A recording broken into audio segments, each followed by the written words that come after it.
سکرات کے وقت میں فرمایا گیا اگر ایک ندی پانی بھی اس کو پلایا جائے تو یہ حلق نہیں سوکھے گا, پیاس باقی رہے گی, اور پانی اور پانی اور پانی. تم اندازہ کر سکتے ہو ایک گلاس پانی پینے کے بعد اگر ٹھنڈک لگی, ہاں پیٹ بھر گیا, پیاس بجھ گئی, نعمت ہے اللہ کی یہ. اور ایک بیماری یہ ہے کہ اس کے اندر ایک بالٹی پانی بھی ڈال دیا جائے تو حلق نہیں سوکھتا, پیاس بجھتی نہیں ہے, پھر زبان چپکنے لگتی ہے, زبان چپکنے لگتی ہے, حلق سوکھنے لگتا ہے. یہ بیماری ہے. میرے عزیزوں, میں تو صرف تمہارے جسم کی نعمتیں گنا رہا ہوں, تمہیں اندازہ بھی نہیں ہے. ابھی چند دنوں قبل میں نے اپنے بچوں کے سامنے بھی ایک بات عرض کیا تھا. میں 1-2 سال قبل شاید ایک مطالعے میں تھا, کسی چیز کی اسٹڈی میں, ایک نئی چیز میرے مطالعے پہ آئی تھی. ایک صاحب کئی دنوں سے وہ بیمار رہتے تھے. ان کو ہوتا کیا تھا, چلتے تھے تو اچانک ٹیڑھے ہو جائے اور ایسا لگے کہ دیوار گر رہی ہے. روڈ پہ چلے تو ایسا لگے کہ یہ گاڑی میرے اوپر گرے گی. ہاں یہ ایک بیماری ہے. آپ زمین پر کھڑے ہوتے ہیں, 2 پیروں سے کھڑے ہوتے ہیں نا, بیلنس کیسے رہتا ہے تمہارا؟ یہ چاہے موٹے ہو تگڑے ہو لیکن سیدھے تو کھڑے رہتے ہو. اور چلتے ہو تو کیا ایک طرف جھک جھک کے چلتے ہو, کبھی ادھر کبھی ادھر نہیں. ہوائیں چاہے جتنی بھی آئیں آپ سیدھے چلتے ہیں. یہ کون ہے جو تمہارے بیلنس کو مینٹین کیا ہوا ہے؟ صرف 2 ٹانگوں پر تمہارے پورے وزن کو کس نے قائم رکھا ہے؟ اگر تجربہ کرنا ہے تو مٹی کا ایک پتلا اس طرح سے چلا کر کے دکھاؤ, 2 ٹانگوں پر چلا کر کے دکھاؤ, بیلنس کون رکھے گا؟ ارے پتلے بھی اگر بنا کر کے کھڑا کرتے ہیں کہیں اسٹیچو تو انہیں گاڑ دیتے ہیں, کھڑا نہیں کر پائیں گے. اتنا تمہاری ہی وزن کے برابر 80 کلو کا ایک پتلا بناؤ مٹی کا اور اس کو صرف پیروں پہ کھڑا کر کے دکھاؤ, نہیں کھڑا ہوگا, ہوا آئے گی گر جائے گا. تمہیں ہوا کیوں نہیں گراتی؟ کون ہے جو تمہیں برقرار رکھا ہوا ہے؟ آپ کو میں بتاؤں تو حیرت ہوگی آپ کہ کون سی چیز مینٹین کرتی ہے. پتا ہے آپ کو کون سی چیز تمہارے جسم کے اندر؟ نہ تمہارے ہاتھ نہ تمہارے پیر. اللہ اکبر, اللہ کی نعمتوں پر قربان جاؤ. ایک صاحب انہوں نے مجھ سے ملاقات کی تھی اور اپنی بیماری یہ بتائی تھی کہ ایسا لگتا ہے, تعویذ بھی کرائے, دعا بھی کرائے, وظیفے بھی کروائے, بہت ساری. ایک ماہر دانشور تھے, انہوں نے مجھ سے یہ کہا کہ مولانا مسئلہ یہ ہے کہ ہمارے دونوں کانوں کے بیچ میں ایک چھوٹا سا پارا, ایک قطرہ ہوتا ہے پارے کا, لکوڈ پارا. دیکھیں آپ بی پی چیک کرنے کے وقت جو چڑھتا اترتا ہے مشینوں پہ, اس طرح کا ایک ہلکا سا ایک لکوڈ قطرہ ہمارے دونوں کانوں کے برابر بیچوں بیچ ہوتا ہے, اور وہ قطرہ ہے جو پورے بیلنس کو مینٹین کرتا ہے. وہ ایک قطرہ ہے. اگر اس قطرے کے اندر ذرا برابر بھی ادھر ادھر ہوا, وہ ایک طرف ہو گیا تو آدمی یوں چلنے لگ جائے گا. اگر وہ اس طرف ہو گیا قطرہ تو پھر آدمی اس طرف جھک جائے گا. اور یہ جلدی ہوتا نہیں ہے, وہ اتنا مضبوطی کے ساتھ پورے انسانوں کے جسموں کو سنبھالے رکھتا ہے. میرے عزیزوں, پھر میں یہ پوچھتا ہوں فَبِأَيِّ آلَاءِ رَبِّكُمَا تُكَذِّبَانِ, تم اپنے رب کی کون کون سی نعمتوں کو جھٹلاؤ گے؟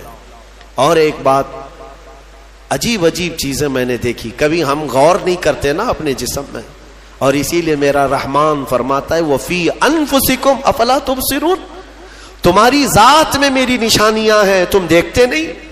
اللہ پوچھ رہا ہے, تمہاری اپنی ذات میں میری نشانیاں ہیں.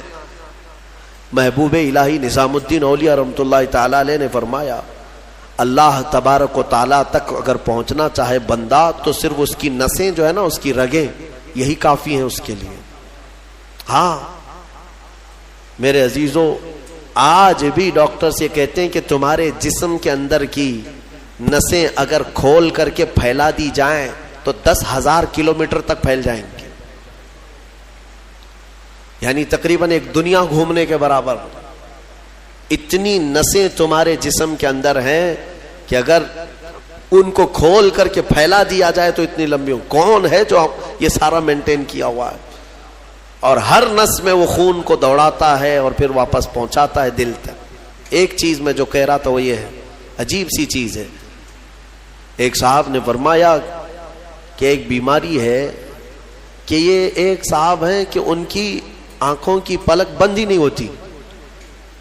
اس پر تحقیق کی گئی. میرے عزیزو, کتنی چھوٹی چیز لگتی ہے. آپ پلکیں جھپکاتے ہیں نا, آپ کے اختیار میں نہیں, اور بہت ہلکی سی ہے, یوں کیا بند ہوئی, یوں کیا کھول دیا, آنکھیں بند ہو رہی کھل رہی ہے. آپ کو پتا ہے اس کے اندر کیا چیز ہے؟ کہا کہ ایک بہت ہلکا سپرنگ ہے ان پلکوں کے بھی اوپر. باقی سب جگہ اس طرح اپنے آپ نہیں ہوتے ہیں کہ خود سے جو ہے بند ہو رہی ہو کھل رہے ہو. کان کیا اس طرح کرتا ہے ہمارا؟ اٹھ گیا اپنے آپ, بیٹھ گیا اپنے آپ. یہ ہلکی سی پلکوں کی جو چمڑی ہے نیچے آتی اوپر جاتی, نیچے آتی اوپر جاتی. کیا چیز ہے؟ تو ایک صاحب نے ہمیں بتایا کہ بہت ہلکا سپرنگ ہوتا ہے. اگر وہ سپرنگ ختم ہوا کسی کا تو بلڈوزر سے بھی کھینچ کر کے بند نہیں کر سکو گے. ان پلکوں کی چھوٹی سی چمڑی کو کھینچ کر کے بھی بند نہیں کر سکو گے, وہ بند نہیں ہوگی پھر. اسی لیے مردوں کو دیکھو, اگر کسی کی آنکھیں بند نہیں کیا آپ نے موت کے بعد, وہ کھلی رہ گئی, تو پھر آپ گھنٹوں کھینچ کھینچ کے اس کی آنکھ بند کرو, بند نہیں ہوگی, نہیں ہوگی. کیونکہ موت کے بعد یہ سارا حصہ ختم ہو گیا. اور مرے ہوئے آدمی کو آنکھیں بند ہے اس کی, آپ نے بند کیا, پھر اس کے 1-2 گھنٹے کے بعد اس کی پلکیں اٹھا کر کے دکھا دو, کھول کر کے دکھا دو اس کی آنکھیں. سارے لوگ مل کر کے بھی اس کی آنکھوں کی پلکوں کو کھول نہیں سکیں گے. میرے عزیزو, ہے تو بہت ہلکی سی چیز, لیکن تمہیں پتا ہے اس کی معنویت کتنی ہے, اس کی معنویت کتنی ہے. یہ بات میں کیوں کہہ رہا ہوں؟ ایک صاحب کو یہ بیماری کی وجہ سے, اس بیماری کی وجہ سے وہ پاگل ہو گئے. کیا بیماری تھی کہ پلک جھپک نہیں رہی ہے, بند نہیں ہو رہی ہے, اور بند نہیں ہو رہی ہے تو نیند نہیں آتی. جیسے نیند آئے گی تو آنکھوں کا آٹومیٹک بند ہونا ہے, اور آنکھ بند نہیں ہو رہی تو سوئے گا کیسے؟ اور نس ہونے کی وجہ سے وہ مینٹلی ختم ہو گیا, پاگل ہو گیا, اور اب تو شاید مر بھی گیا ہوگا. یہ کافی 2-3 سال پہلے کی بات میں. ہم اندازہ بھی نہیں کرتے کہ اتنی چھوٹی چھوٹی چیزیں. میرے عزیزوں, ہمارے بال جو جسم میں ہیں, ایک رواں بھی اس کا بال کا, یہ اللہ کی نعمت ہے. آپ دیکھیں ایک بال بھی نکل گیا تو پھوڑی آ جاتی ہے, اس کی قیمت بتانے کے لیے کہ یہ یوں ہی اللہ نے نہیں دیا تم کو, یوں ہی نہیں. ایک خاتون کو میں نے دیکھا تھا, چھوٹی سی لڑکی تھی وہ, اس کے صرف یہ آنکھوں کے اوپر کی بھویں نہیں تھی اور بال کچھ بھی نہیں تھے, جس کی وجہ سے وہ اتنی ڈراؤنی لگتی تھی کہ بچے دیکھ کر کے بھاگ جاتے تھے. صرف یہ آنکھوں کے بال نہیں تھے, اور وہ چہرہ چھپائے رہتی. بہت بڑی ٹیلنٹڈ بچی, پڑھنے میں لکھنے میں ساری چیزوں میں بہت اچھی, لیکن اس کی وجہ سے وہ چہرہ چھپائی رہتی. اس دن مجھے محسوس ہوا کہ اگر ایک بھی چیز ہماری ادھر ادھر ہو جائے تو انسان کا سارا جمال ختم ہو جاتا ہے. اسی لیے میرے عزیزو, اللہ نے جو چیزیں تمہارے پاس آج دی ہیں, شکر بجا لاؤ.